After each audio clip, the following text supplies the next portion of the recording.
Live from the Vehicle Assembly Building at Kennedy Space Center, this is live coverage of the first rollout of NASA's Mega Moon rocket for Artemis 1.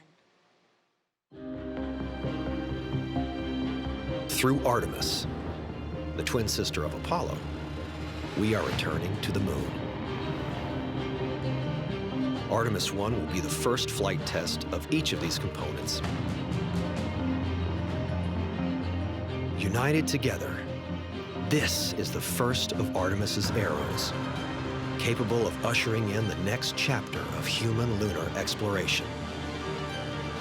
With each component playing its part in a grander effort, we, the people of the Artemis generation, all around this beautiful world, will bear witness to what we are capable of.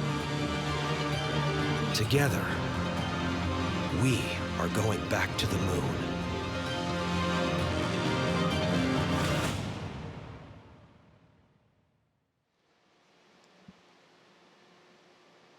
Good afternoon and welcome into the iconic Vehicle Assembly Building at NASA's Kennedy Space Center in Florida. I am Megan Cruz, and today you will witness history in the making. That right there is the world's most powerful rocket, NASA's Space Launch System, or SLS, and on top, the Orion spacecraft that will return us to the moon. We are reigniting our passion for discovery today by rolling this integrated system out of the VAB for the first time ever. That roll started just a few seconds ago, and now both SLS and Orion are headed to historic Launch Pad 39B for a critical test that will help determine if we are ready for Artemis 1. Artemis 1 is an uncrewed test flight of SLS, Orion, and the ground systems here at Kennedy. If all goes well, Orion will orbit the moon farther than any of the Apollo missions before it.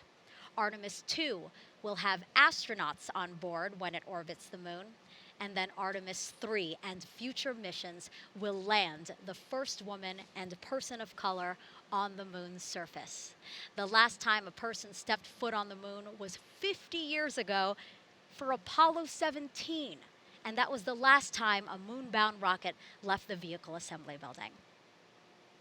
Now, close to 10,000 people have gathered outside the VAB to see today's rollout. Wow, look at that crowd. You know, it sounds like an easy operation rollout, but really, it's not as easy as it may seem.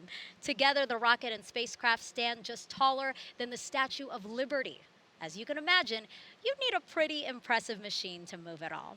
Well, take a look at your screen. We're going to show you what we call the crawler, because it will slowly and carefully crawl SLS and Orion the 4 miles to the launch pad. It's that piece of machinery you see on the bottom there carrying all of that. It's 4 miles to the launch pad. Estimated arrival at the pad is 4:30 a.m. tomorrow morning. So again, 11 hours from now. We are taking this slow and easy. Whether you're here in person or with us virtually, we are so glad to have you here to celebrate this historic moment. Over the next hour, we will have Grammy Award-winning artist Eddie Vedder with a song that honors the Artemis missions. You will also hear from NASA's administrator. But first, I'm excited to introduce the University of Central Florida's Jammin' Knights to perform our national anthem.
Returning to the moon is a multinational ambition.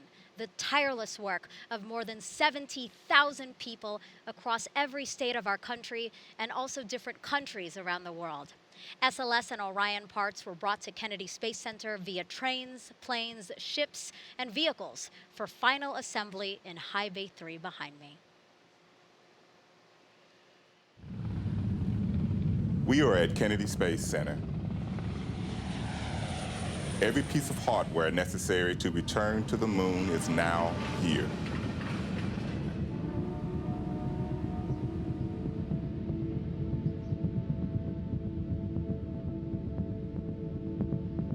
They are being assembled, stacked, fueled, and primed for flight. The next time these engines fire up, we'll be on the launch pad to send an uncrewed Orion spacecraft around the moon on a flight test for the Artemis 1 mission.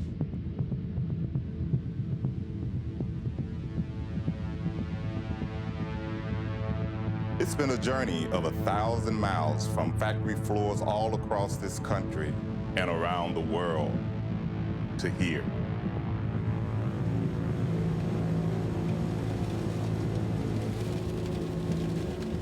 And now the stage has been set. We are seeing Artemis take her place.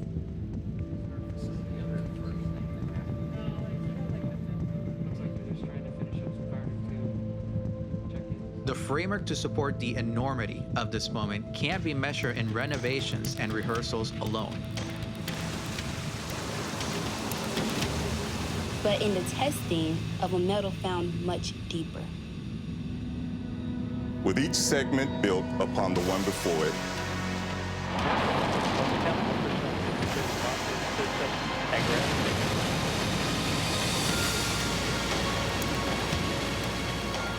the volume of anticipation can be seen rising.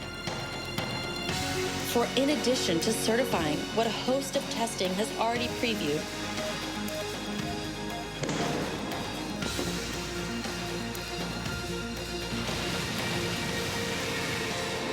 and liftoff. The dawn of Orion and a new era of American space exploration. Artemis will demonstrate a new path to the moon for this generation. Artemis 1. An uncrewed test flight will be a final proving of every system In every component. in the harshness of space.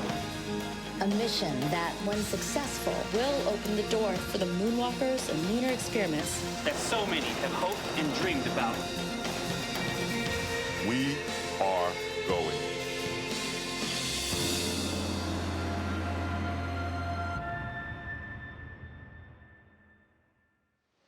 Eight minutes into rollout, and as you can see, our crawler team is still focused, working really hard to get SLS and Orion out of the vehicle assembly building. You know, this is years in the making, this operation, with John Giles here leading the way. He oversees our crawler team with NASA's Exploration Ground Systems Program, or EGS, here at Kennedy. Thank you so much for finding the time to talk with us, John. Very much welcome. And I just got word that the crawler has crossed the threshold Yes. of the VAB. How does that feel? I'm so excited. You should be excited. You're relieved. Inside, I am very excited. Awesome. That's great. Yeah, talk to me about where we are in the operation. You know, there was a little bit of a delay today. Can you walk us through some of that? So we had a couple little delays on some observers. We need many observers to watch us going out to make sure we don't hit anything. So as you can see from all those platforms up there, sometimes it takes a while for the people to get to those platforms. Sure. So that held us up for a little bit, and then there was a piece of environmental control system ductwork that was in the way. That was moved, and then we lifted up to 18 inches over the mounts. And now we're crawling. And now we're crawling. And I think it was about 5:47 p.m. when I got Gotcha. first word we were moving. Let's turn around and take a look at this. It is crawling. You can see that it's moved quite a bit. Yes. How do you feel knowing that you're a part of this team that's making this happen, and we're returning to the moon soon? It's almost indescribable. I've waited a decade for this since we first started modifying this crawler and getting ready for this. So we are ready. This is so exciting, and even though it's a bit of a long ride out to the pad, I'm looking forward to every bit of it. Let's talk about this crawler, an impressive machine. It was built in the 60s. Yes, it was. And the fact that we are still using that today is a testament to all the people that work on it, all the people that maintain it. We have lots of experience with this. We have lots of talented technicians who keep this thing going and maintained. And that's the reason we're still using this piece of equipment that's 57 years old. And we can see some of the video right here. I mean, this is the crawler that took out, we're talking about shuttle missions, Apollo missions. Talk to us about that. Every single mission. So launch pads 39A and B, all the Apollo missions, Skylab, all the shuttle missions, Constellation, and now SLS. Everything that launched there rode on one of our 2 crawlers. Wow. It's the only way to get to the pad. Yeah, gives me goosebumps thinking about it, the rich history here. It's given me goosebumps too. You talk about the fact that there needed to be a number of modifications, right, to make sure that we could support SLS and Orion? So at the end of shuttle, they came to us and said, we have some new requirements for the SLS program. Bunch of requirements, but the biggest one was you have to be able to increase the weight you can carry. Sure. So the original design was for 12 million pounds, so we did a lot of modifications to the roller bearings, to the trucks, to the brakes, to our jacking, equalization, and leveling cylinders, everything so we can now lift 18 million pounds. That is a lot of weight. 50% increase over the original design. Wow. And you guys did that. You made that happen. You know, I also read an interesting stat that the top of the crawler, the surface there, is the size of a baseball diamond. That is unbelievable. And the fact that somebody is driving something that size right now. So that comes from the bases on a Major League Baseball field are 90 feet apart. So the 4 locations where we intersect or where we mate with the mobile launcher are 90 feet apart. So that is an actual baseball infield, but the crawler is actually even bigger. Wow. It's 131 feet by 114 feet, weighs 6.6 million pounds. So it's, in talking with the drivers, it's kind of like driving a super tanker. Yeah. It doesn't stop fast, it doesn't move fast. You have to think way ahead when you're going to make turns, and everything is just, we need a lot of people to do that. Challenging. And a lot of people have many different jobs to make sure an operation like this goes according to plan. Can you talk to us about some other jobs? So other than the drivers, we have engineers that are monitoring all the systems in the control room. We have technicians, electrical technicians, mechanical technicians, diesel technicians, mechanics. We have logistics personnel in case we need parts. We have lots of observers everywhere because the driver can't see everything as he's driving. So we need other people to follow us and walk with us and tell us we need to start turning here, we need to slow down there. So everybody's on headsets like we are, and they're all talking to each other. It's a huge undertaking to get this thing going. Absolutely. And that's why, you know, obviously it's going to take quite a bit to get to the launch pad, and we're looking at an 11-hour journey by the time it finally reaches the launch pad. But now that you've explained it, I absolutely understand why it has to take quite a bit. Thank you so much, John. Oh, you're very welcome. Good luck with the rest of the rollout. I can't Thank wait you. to see it on the pad. Thank you. Now, the Artemis program is named after Artemis of Greek mythology. She was Apollo's twin sister and the goddess of the moon. Artemis 1 will build on the achievements of those who came before us and create a permanent presence on the moon and inspire our next giant leap to Mars. We are going.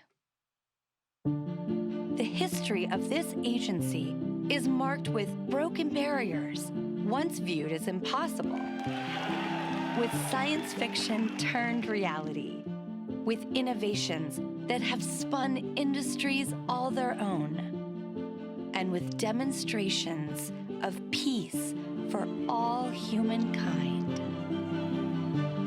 We soar in the skies of our home planet. We maintain a human presence just outside of gravity, and we touch points all across the solar system and beyond. We're going back to the moon, and this is why. The moon is a treasure trove of science. It holds opportunities for us to make discoveries about our home planet, about our sun, and about our solar system. The wealth of knowledge to be gleaned from the moon will inspire a new generation of thought and action. Without fail, every major program and mission NASA has invested in has led to technologies and capabilities that have shaped our culture. The breakthroughs of the Artemis era will define our generation and the generations to follow. The tens of thousands of jobs associated with propelling us to the moon today are just the beginning of a lunar economy that will see hundreds of thousands of new jobs develop around the world. This is not an ambition of one entity or one country. The exploration of the moon is a shared effort, woven together by a desire for the greater good. Why the moon? Because the missions of tomorrow will be sparked by the accomplishments of the Artemis generation today. Because the ambition to go has already begun. And because Mars is calling. We need to learn what it takes to establish a community on another cosmic shore. So let's camp close before pushing out. And so, we go to the moon now, not as a series of isolated missions, but to build a community on and around the moon capable of proving how to live on other worlds.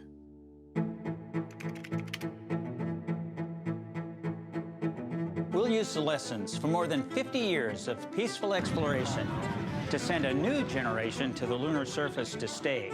We will anchor our efforts on the lunar South Pole to establish the Artemis Base Camp, positioning us for long-term science and exploration of the lunar surface.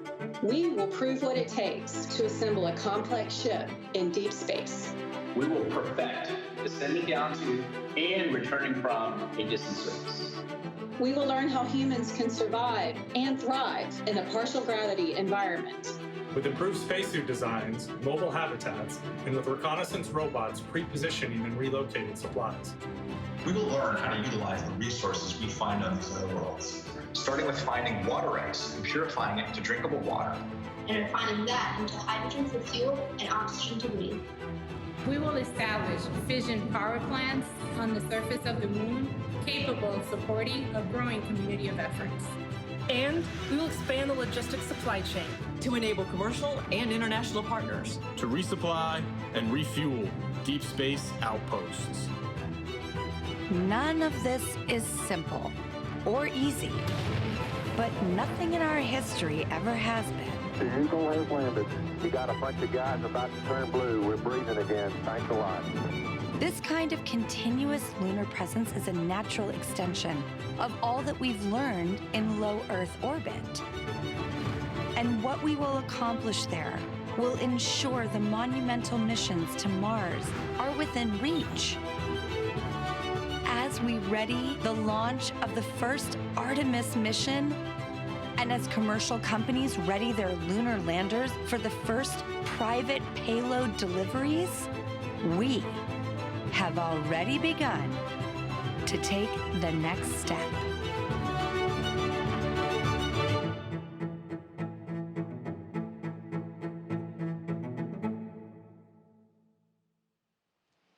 Everyone, take a look at your screen right now. That right there is SLS and Orion, and it is outside of the vehicle assembly building for the first time ever.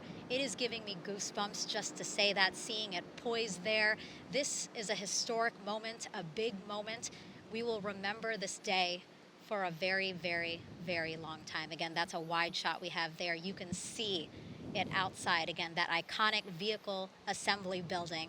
We have seen Apollo rockets out of there. We have seen shuttles come out of there. Now it is time for SLS and Orion. Crews are moving it all to the pad today for a critical test that will take place in 2 weeks. And joining me now to talk about that test is Cliff Lanham. He is the Senior Vehicle Operations Manager, also with NASA's EGS at Kennedy. Cliff, what an exciting day. Oh, you can't imagine for this team. We have been working really hard over the last 14 months to get to this point, and the team is beyond excited. We're ready to get out to the pad.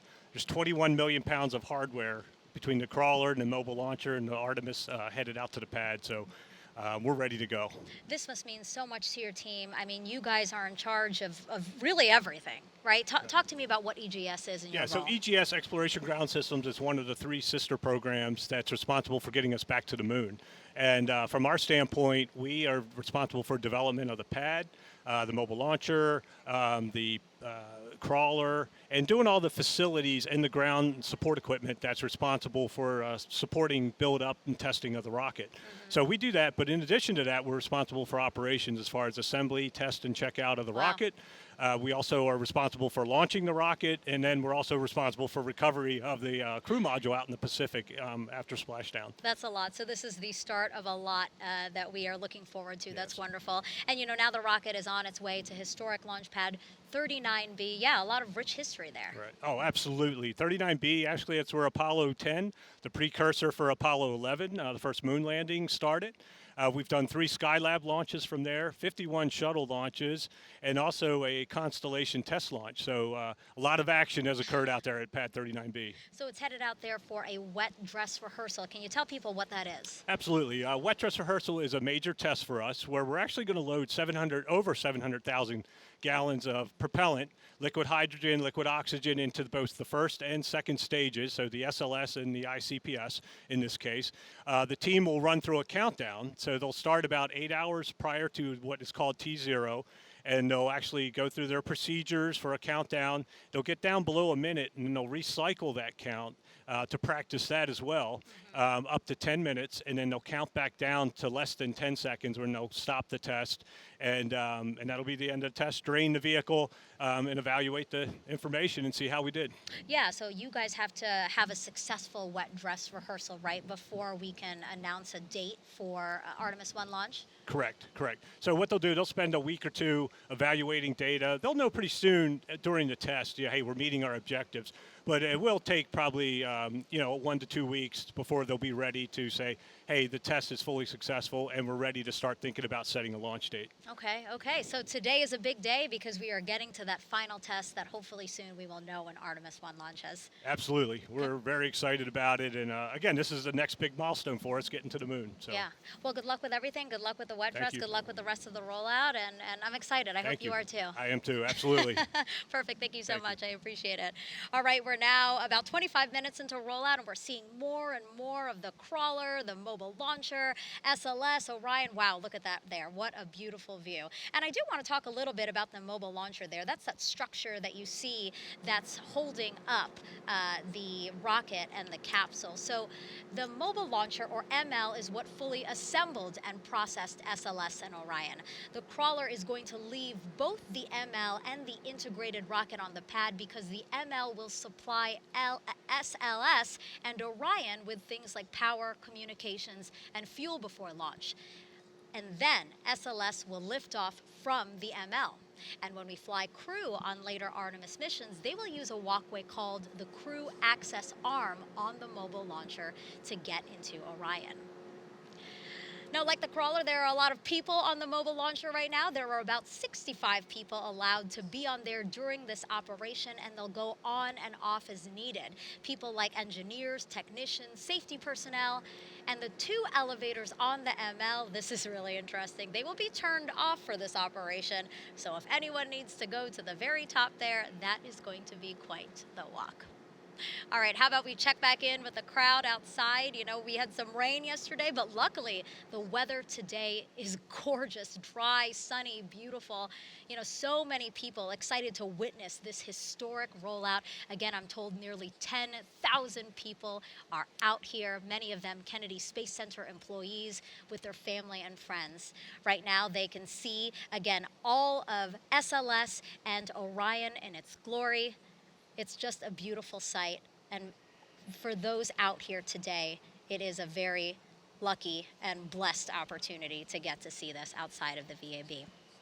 Coming up, we're going to hear from Janet Petro. She's our Kennedy Space Center director, and after her, we'll have NASA Administrator Bill Nelson. But first, another special musical performance, this time Return to the Moon, an homage to Artemis performed by the University of Central Florida's Symphonic Brass and Percussion Band.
Well, good evening, Kennedy Space Center. Thank you all for joining us for this historic event, and I think an emotional event for a lot of us out here today.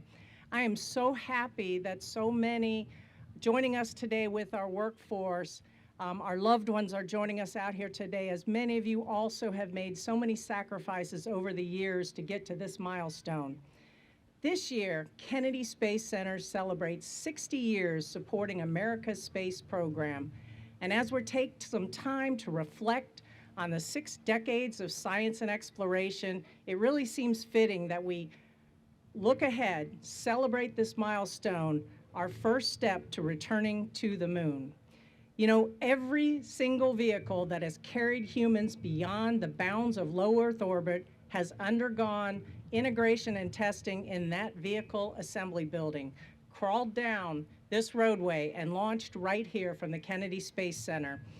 Tonight, after years of meticulous planning, development, integration, testing, the Space Launch System mated with the Orion spacecraft will continue this proud tradition, leaving the VAB, as you see in front of you, to make its way to the pad for the very first time.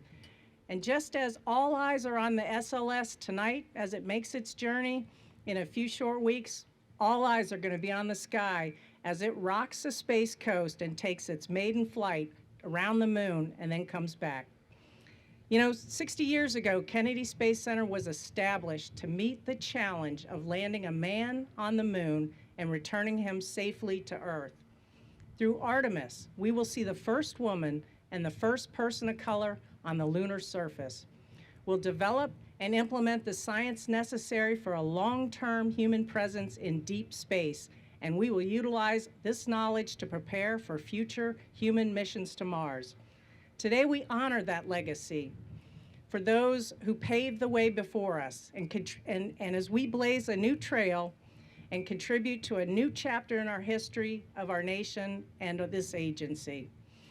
It's now my pleasure to introduce you tonight to someone who has served in public office for over 4 decades, first in the state legislature, then as a U.S. congressman, then as a state treasurer.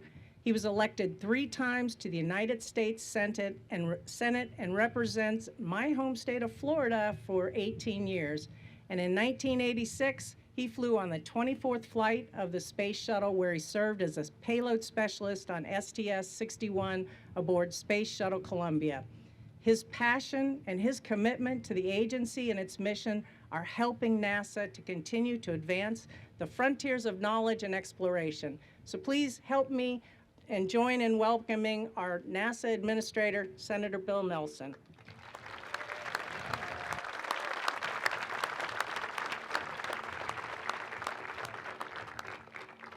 Ladies and gentlemen, the world's most powerful rocket ever, right here.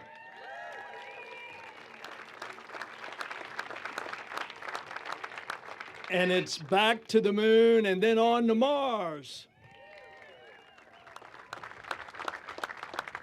Let's hear it for the musicians at the University of Central Florida.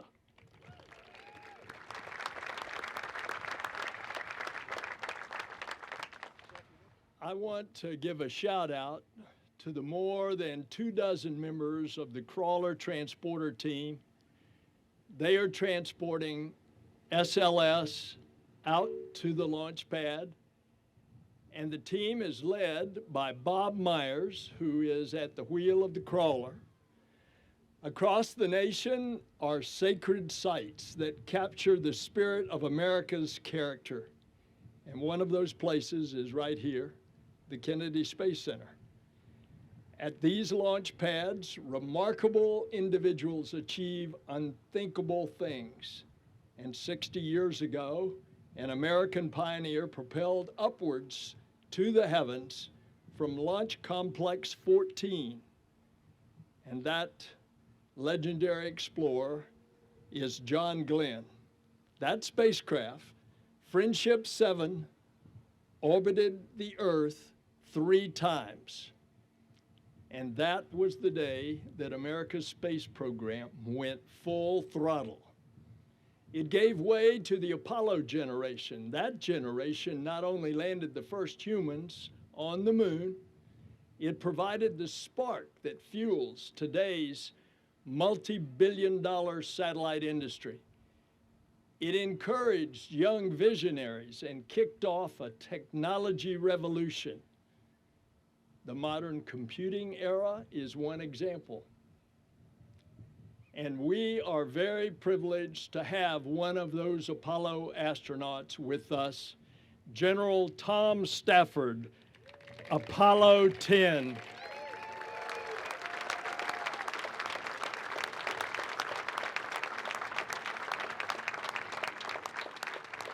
Today, a new generation, not the Apollo generation, but it's the Artemis generation, is preparing to reach new frontiers.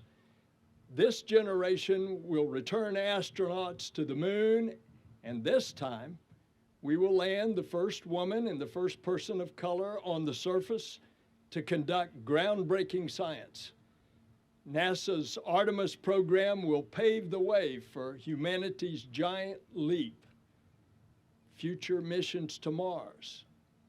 There's no doubt that we are in a golden era of human space exploration, discovery, and ingenuity in space. And it all begins with Artemis 1. The Space Launch System is the only rocket capable of sending humans into deep space. It's the most powerful rocket in the world. And during liftoff, it will produce 8.8 million pounds of thrust, propelling the Orion spacecraft about 240,000 miles to the moon. And Orion will venture farther than any spacecraft built for humans that has ever flown humans. It will stay in space longer than any spacecraft designed for astronauts that has ever done without docking to a space station. And after a 3-week journey of over 1 million miles, Orion will come home faster and hotter than any vehicle has before. And it wouldn't be possible without all of you here today. We are joined by thousands of members of the NASA family. It's because of you that we are here today. Our workforce has been a relentless spirit. We imagine, we build, we never stop pushing the envelope of what is possible. I often say that at NASA, the impossible is made possible. Artemis 1 will demonstrate NASA's commitment to and capacity to extend humanity's presence on the moon and beyond. But this mission is not just cementing NASA's leadership in space, it's strengthening America's small businesses. It's supporting America's universities. It's showing the might of America's scientists, mathematicians, and technicians. Artemis 1 is possible because of the contributions from all 50 states. The program is an economic engine for America. In 2019 alone, it generated $14 billion and supported 70,000 good-paying jobs across the country. But to lead in the 21st century, America must not go alone.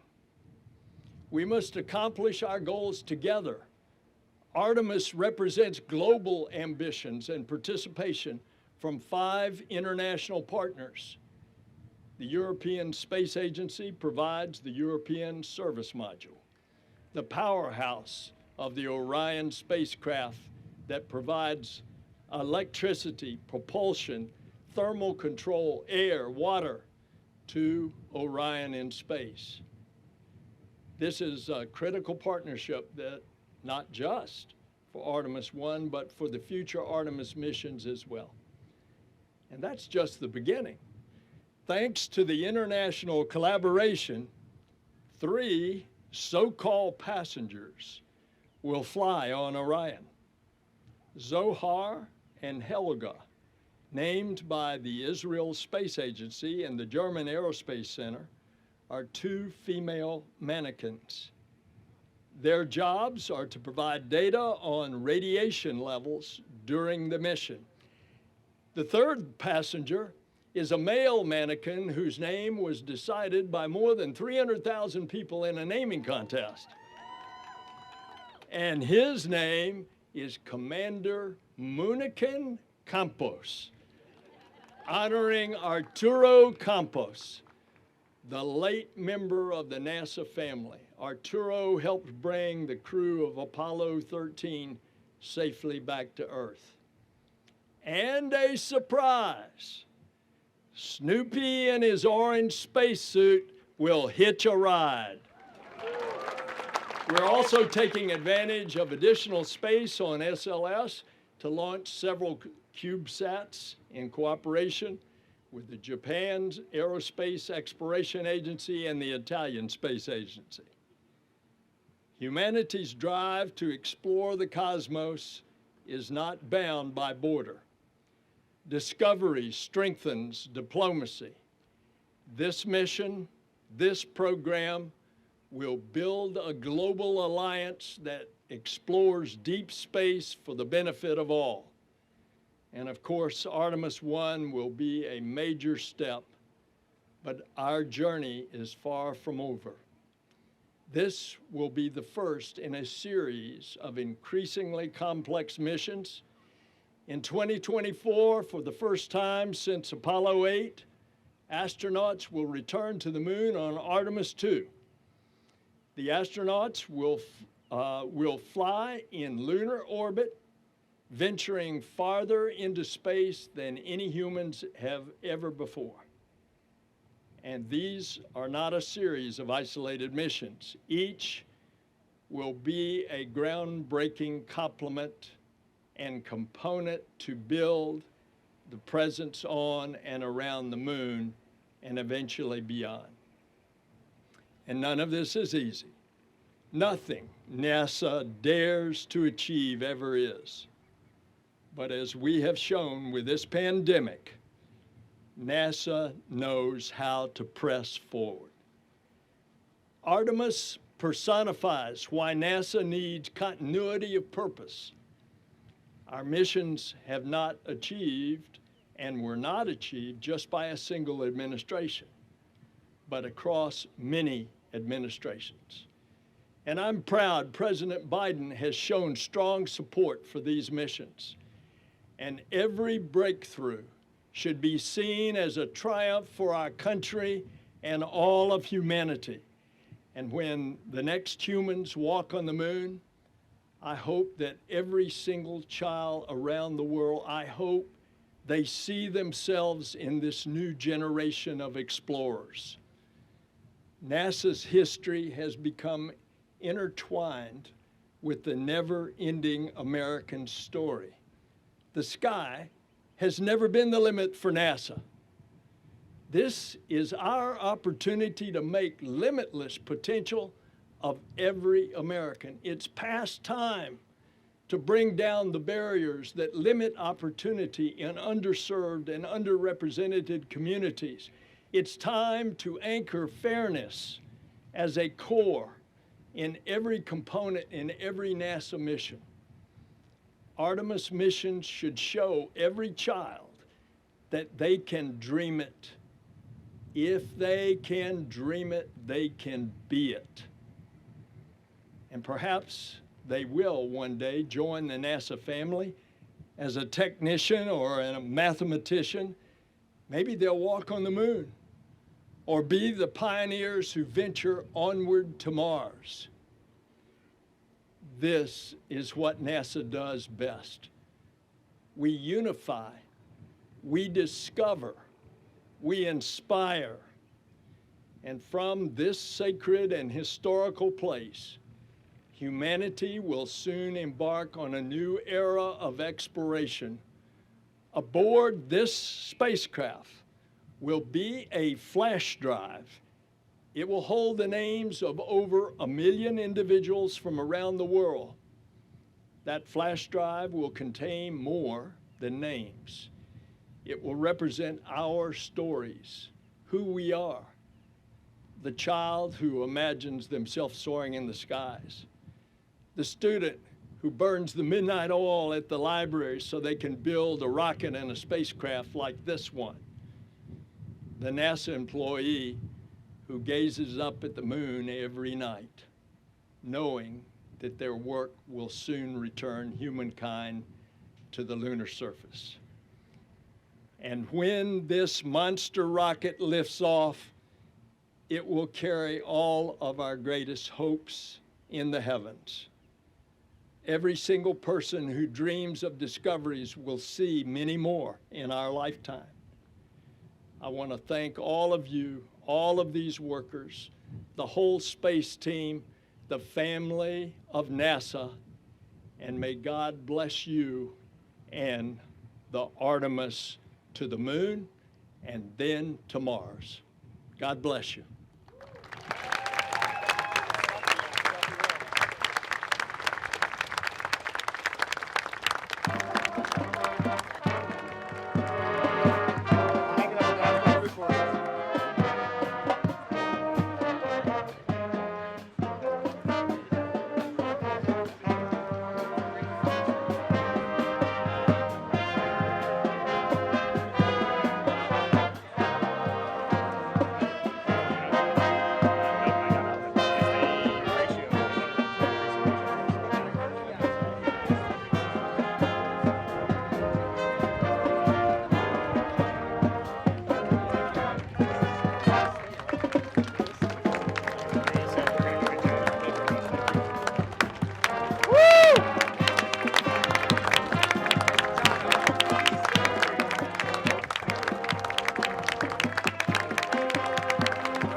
If you're just joining us, welcome to Kennedy Space Center in Florida, where everyone is celebrating. Take a look at them in that crowd. They are celebrating what you see there on your screen. We just unveiled our brand new moon rocket, which you see right there, poised outside of the Vehicle Assembly Building for the first time ever. Woohoo, right? I'm very, very excited about it.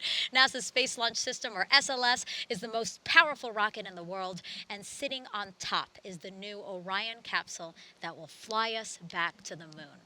The last time a moon rocket rolled out of the VAB was in 1972, 50 years ago, for Apollo 17. Once Artemis 1 proves we are ready to put humans in Orion, this person right here may be one of those astronauts. Lucky you, Victor.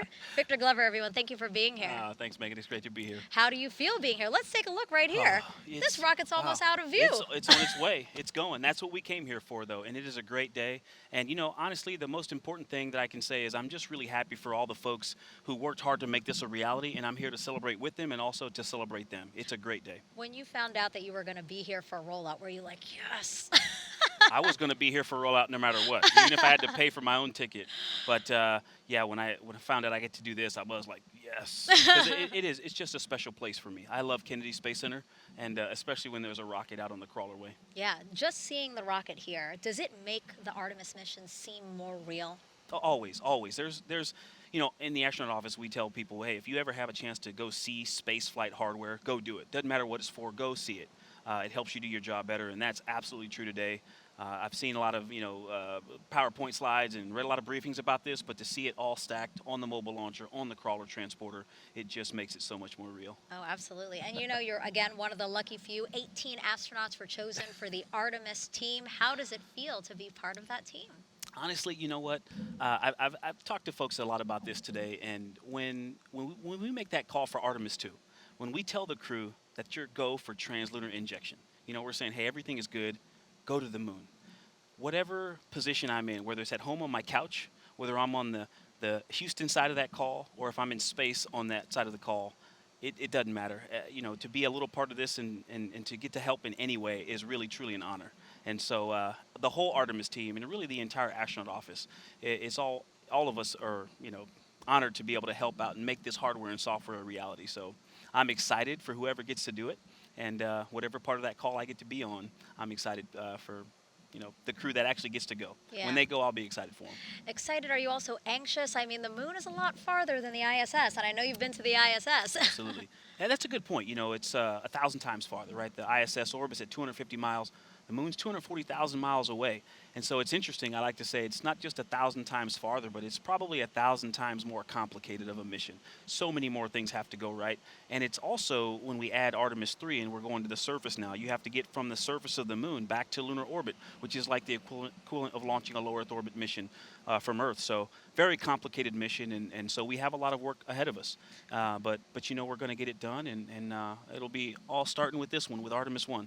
What do you think of the fact everything that you just described seems, no pun intended, out of this world? And the fact that thousands of people from across the globe came together to make this today a reality, and that we're on the path to the moon, to Mars. How do you feel about that? That is a really big part of this. That's what's special. Someone asked me earlier, talking about being part of the Artemis team, they said, hey, how does it feel, to watch your rocket? And I said, well, look, correction. I mean, this is our rocket. It's humanity's rocket. When those 4 RS-25s and those 2 solids light, I hope the whole world is watching. And I hope a lot of kids decide to study science and math because of it. And that's really what it's about, inspiring kids to go out and be their best selves. And so I am excited because this is a great step for humanity. We call things that humans come together to do, when we put aside our differences and we accomplish great things, we call them moonshots, but it's been a long time since we've actually made a moonshot. So our generation now has a chance to have our own actual moonshots. Yeah, hearing you talk about it just makes me so excited. Just your passion for this program and what's to come. Thank you so much for sharing that with me and the rest of everyone watching today. Thank you, Victor. My pleasure. It's great to be here. All right, perfect. And that's going to wrap up our live coverage of the first ever rollout of NASA's brand new moon rocket. We're an hour into this. We still have 10 more to go until the crawler reaches pad 39B. It will stay on the pad until the wet dress rehearsal the first week in April, and if all goes well, the launch team will set a date for Artemis 1. If you don't want to miss any part of this first Artemis mission, you can register to be a virtual guest. You'll receive important updates and special content straight to your inbox. You can sign up for that by scanning the QR code you see there on your screen. It will take you to this website, nasa.gov/virtualguest, if it's easier just to write down. Again, nasa.gov/virtualguest. And when Artemis 1 does take flight, we will, of course, have a live broadcast for you. It will start on NASA TV about 2 hours before liftoff. Let's end the show now with Grammy award-winning artist Eddie Vedder and his new song titled Invincible, a nod to this moment. Getting here was not easy. It was the work of thousands of dreamers and doers across the globe. Thanks to their invincible spirit, we are on our way to the launch pad, then the moon, then Mars. Because we are curious, we are capable, we are Artemis. Good night.